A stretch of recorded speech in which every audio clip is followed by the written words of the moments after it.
Jadi hari ini saya mau berkongsi ataupun memperkenalkan apa itu perniagaan yang berasaskan dengan community.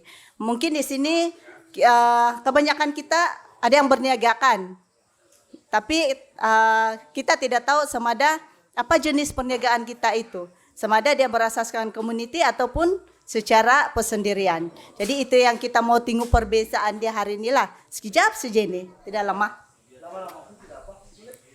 Oke, objektif dia satu saja. Kita mau memperkenalkan perniagaan berasaskan community dan renewable energy. Sebab kita di sini akan memulakan sistem solar, dan dengan solar itu apa jenis perniagaan yang kita boleh wujudkan berasaskan community ataupun semua masyarakat di Kampung Dagat inilah. Itu saja objektif dia. Dan apa yang saya mau kongsi di sini, perniagaan berasaskan community ini adalah satu usaha yang kita lakukan untuk meningkatkan taraf hidup supaya kita dapat bersaing dengan dunia luar. Yang sekarang ini kita mampukah bersaing dengan orang luar? Kita masih di sini kan? Mampu. Tapi setakat mana? Iya. Setakat yang sekarang ini kamu tengok, kamu punya perniagaan, sudahkah mampu bersaing dengan orang? Sebab kalau udang sekarang ini kamu jual musim banyak, kamu ada rasa masalah kah? Tidak susah mau jual kan? Jadi banyak saingan juga di kawasan lain. Oh, kita mau supaya community kita ini mampu bersaing dengan orang luar. Jadi waktu kita dalam persaingan itu, apa yang kita mau buat? Jadi itu yang kita mau tengok. Dan satu lagi tuh, usaha ini sebenarnya untuk memastikan bahwa community kita ini tidak ketinggalan jauh. Kita tidak ketinggalan jauh. Sebab kita sudah tahu Kampung Dagat ini jauh daripada bandar kan. So dari segi pembangunan infrastruktur pun kita sudah ketinggalan. Apalagi dari segi sosioekonomi. Jadi itu yang kita coba capai dengan pembentukan RI ini ataupun pembinaan solar ini, supaya community kita mampu meningkatkan berdaya saing. Dan kita tidak terbelakang lah, sentiasa di belakang. Orang lain sudah maju di hadapan, kita masih lagi di belakang. Kasih can dulu. Kalau kasih can lama-lama orang sudah pakai handphone yang canggih, kamu masih lagi pakai Nokia yang dulu tuh. Ya kah? Oke, yang seterusnya supaya kita ada satu hala tuju untuk mengawal pembangunan yang sesuai bagi kesejahteraan community kita. Sebab kita sendiri yang kawal, kita punya ekonomi. Macam yang tadi ada kita bincang-bincangkan, kalau kita sendiri ada itu produk di sini, itu ekonomi di kampung ini, dia di sekitar itu. Dan dia akan mampu membangun tuh community. Tapi kalau tuh duit kita sentiasa keluar, sayur pun kita beli di Sandakan, kita beli di Lahadatu, itu duit kita buang di luar. Jadi kekurangan duit ekonomi di sini di kampung. Kita kekurangan di sini, tidak ada di sini. Jadi kalau kita mampu buat itu, ekonomi setempat itu, membangun ekonomi setempat di sini, kita akan lebih maju, hidup pun sejahtera. Dan satu tuh, kita tidak terlalu bergantung kepada bantuan. Kalau selama ini kita minta saja, tapi tidak berdikari, macam mana? Sekarang kita yang memberi, kita berkongsi. Jadi itu yang sebenarnya yang kita mau capai lah.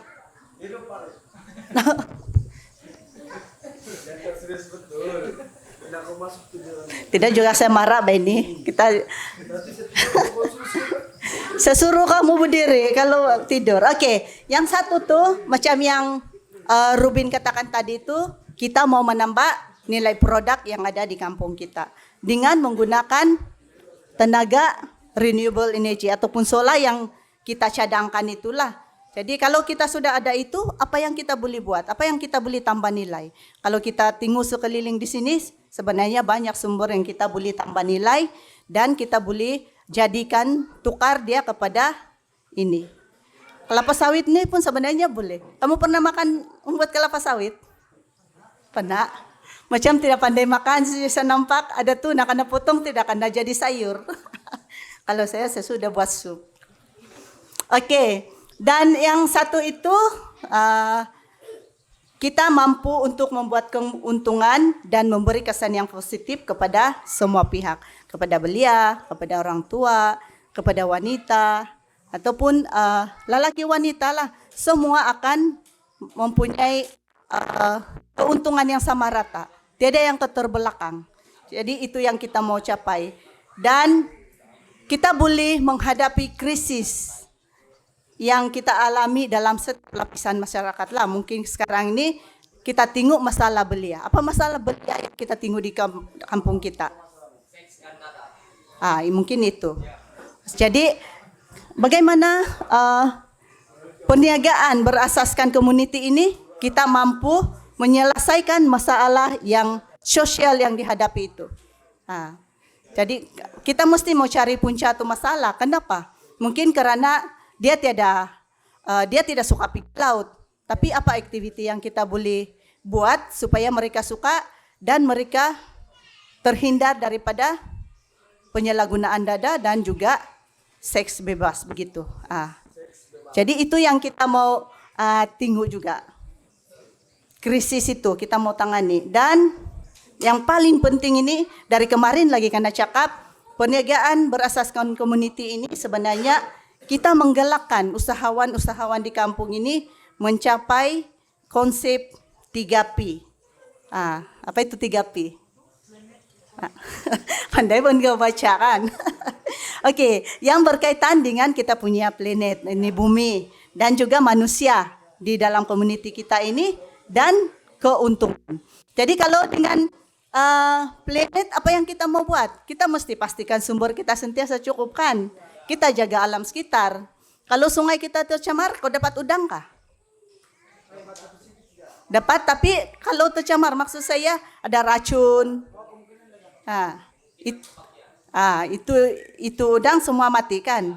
Jadi kalau kita tidak jaga tuh sumber kita, dapatkah kita menangani kesejahteraan di kampung kita? Tidak kan?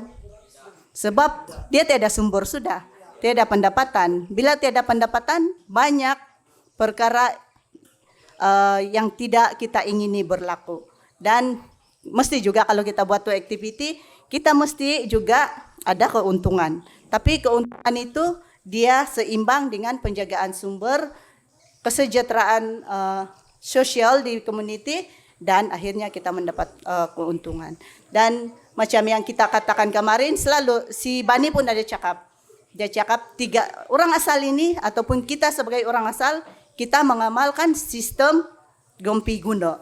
Itu sebab kenapa kita punya hutan masih ada sehingga sekarang. Kalau kita tiada konsep itu, kita guna dan pelihara, kita dapat lihat ke hutan sekarang.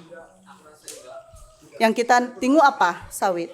Kita tengok sini sebelah sawit. Kita tengok sebelah sini hutan. Yang sini kamu punya perkampungan dulu kan? Jadi di sini apa siapa punya? Orang estate punya. Dia cuma dapat sawit. Tanaman lain apa dia dapat? Oke, itu yang kita mau tengok lah. Kita mesti amalkan itu sistem tradisi Gompi Guna ataupun guna dan pelihara. Jangan ambil semua. Kalau ambil semua, habislah. Butak. Ataupun itu ikan yang kecil-kecil pun kena ambil tiada sudah yang membiak akan datang. Iyalah tidak juga, tapi itulah dia akan semakin berkurangan. Kamu sudah boleh rasa tuh kan? Kalau musim-musim tertentu itu saja dia banyak, tapi pada masa-masa akan datang dia akan berkurangan. Kita yang kita mau tengok. Oke, kalau kita tengok apa jenis-jenis perniagaan yang berasaskan community, di sini boleh nampak itu tulisan macam gelap. Oke, yang satu tu adalah satu inisiatif ataupun usaha community itu sendiri. Yang usaha sendiri ini lama sudah kita wujudkan, tapi masing-masing secara individu di kampung. Boleh tengok di nota juga lah kalau tidak dapat nampak di sini ya. Contohnya yang kita buat sendiri itu sekarang ini kamu sebagai nelayan, tapi kamu jual sendiri. Kamu sendiri-sendiri, tiada jaringan dengan community lain. Semua kau buat sendiri. Kalau dari segi pemasaran pun kau sendiri pergi sandakan. Dan semua peralatan-peralatan pun kau sendiri sejak kau yang wujudkan sendiri. Tiada bantuan dari mana-mana pihak. Itu adalah perniagaan secara sendiri. Dan yang kedua itu kau mendapat sokongan daripada luar. Campuran. Ini di community juga, tapi mungkin kau dapat bantuan modal, kau dapat bantuan perahu kah, dapat bantuan jala. Itu adalah inisiatif community yang mendapat sokongan. Jadi itu adalah dua jenis perniagaan, tapi masih di peringkat community. Oke, yang ini juga bentuk dia perniagaan ini dia dimiliki secara persendirian ataupun individu, dan yang kedua itu berkumpulan atau berkongsi. Jadi yang berindividu itu yang kamu buat sekarang, tapi yang berkumpulan dan berkongsi ini mungkin kita akan wujudkan dengan sistem RE ini. Jadi itu adalah dikongsi ataupun dalam kumpulan besar dalam community. Jadi bukan milik satu orang saja, tapi diusahakan oleh keseluruhan community di Kampung Dagat. Semua orang terlibat, tidak yang tertinggal. Jadi, ya kecuali kau tidak mau. Kalau kau tidak mau, kau buatlah pemilikan sendiri, sendiri-sendiri. Iya, kau buat sendiri saja. Dan kalau kita tengok, kalau yang campuran ini, perniagaan campuran maksudnya, perusahaan ini akan mendapat bantuan ataupun sokongan daripada pihak kerajaan ataupun pihak NGO. Macam sekarang ini kita mau wujudkan perniagaan di dalam community, tapi dia ada kerjasama dengan pihak NGO, macam pihak luar. Kerajaan saya rasa belum ada, mungkin kerajaan pun akan terlibat dari segi memberi dana apa-apa saja. Tapi ini akan melibatkan campur tangan daripada pihak-pihak tertentu lah. Kalau kita usahakan secara campuran, kita akan mendapat sokongan. Contohnya yang RE ini mendapat sokongan daripada pihak kerajaan sendiri pun dia memberi sokongan. Ini mau habis sudah. Jadi apa cadangan yang perlu kita lakukan untuk membangunkan sosioekonomi di community? Dan ada beberapa panduan yang perlu kita tengok dan lihat sebelum kita memulakan sesuatu bentuk perniagaan di kampung. Yang pertama tu kita mesti buat penyelidikan dan analisa bersama dengan community, bukan sendiri-sendiri pikir apa situasi ekonomi di kampung kita dalam konteks pembangunan ekonomi negara. Sebab kalau kita tengok konteks pembangunan negara, apa yang dia mau capai. Jadi begitu. Yang satu tu mungkin kita tengok kurangkan kemiskinan. Itu salah satu konteks pembangunan kerajaan. Dia tidak mau dia mau sifar atau zero kemiskinan di community. Itulah itu. Jadi itu yang kita mau tengok. Apa yang kita mau capai di kampung kita? Berapa pendapatan kamu sebulan? Buat analisis semua itu. Buat pemerhatian. Dan penentuan jenis aktiviti yang sesuai. Jadi kita buat analisis dari segi kekuatan, kelemahan, peluang dan ancaman. Jadi apa peluang kau ada? Apa kekuatan kau ada kalau kau buat tu aktiviti? Contohnya tadi berkebun tu. Apa kekuatan kalau kau buat tu kebun? Apa kelemahan dia? Apa peluang yang kau ada kalau kau ada tu kebun? Dan apa ancaman? Itu yang kita kena tengok. Lepas itu analisa keperluan. Macam yang Rubin katakan tadi.